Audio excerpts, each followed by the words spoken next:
Ito na ang latest ng Mixed Topics, mainit na showbiz ganap. Muling nagkita-kita ang team Hello, Love. Again, dahil sa promo season ng pelikula, kinakiligan naman ang muling pagkikita ulit nina Alden Richards at Catherine Bernardo. Dahil ilang araw din silang hindi nagkita dahil na rin sa kanilang commitment individually, maraming mga proyekto si Alden at Catherine na nakapila pagbalik nila from Canada.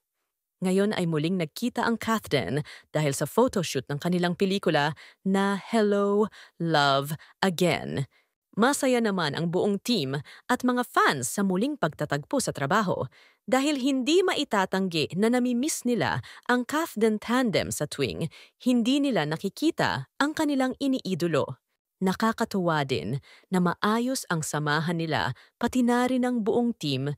Marami din ang mga larawan at videos na ibinahagi ng kanilang mga kasama at pasilip para sa mga fans dahil nangungulila talaga sila sa Catherine. Marami na rin ang excited sa magaganap na block screening ng Hello, Love, Again. Samantala, hindi pa rin bumibitaw ang mga fans ng Catherine matapos na maglabas ng hula ni Jay Costura tungkol sa Catherine na hindi umano magtatagal ang kanilang tandem at magiging off ang kanilang tambalan. Hindi daw umano ganun mag-click-click ang Catherine. Ayon pa sa nakikita umano ni Jay Costura na mas gusto ni Catherine ang brusko at super manly ang dating sa kanya, si Alden ay super soft-hearted siya.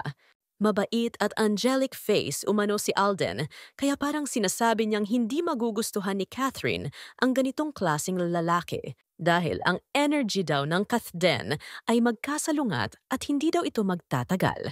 Box office-wise, tatabo ang pelikulang Hello, Love, Again at kikita ito, ngunit pang mabilisan lang daw umano ang tandem ng Catherine at pangtambalan lang sila. Pure project lang ang kanilang tandem, dagdag pa ni Jay Costura. Tungkol naman kay Daniel Padilla, nawala daw umano talaga si Daniel sa right track at dumaan siya sa depression and anxiety. Sinabi rin na ayaw daw ni Daniel ng rejection, mas magpo-focus din daw siya sa music industry.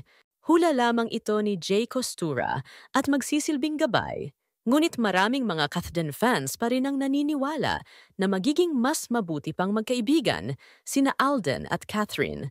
Mas lalalim pa ang kanilang magiging samahan at nararamdaman sa isa't isa, hoping and wishing na hindi mawawala ang kanilang tambalan dahil kitang-kita naman na sobrang maraming nagmamahal kina Alden at Catherine. Malapit na rin ipalabas ang Hello, Love, Again, kaya sobrang excited na ang mga tagahanga ng Catherine dahil matagal na nilang hinihintay ito at nakakasabik talaga dahil makikita sa mga pasilip na video clips ng Catherine ang kilig habang ginagawa ang kanilang proyekto.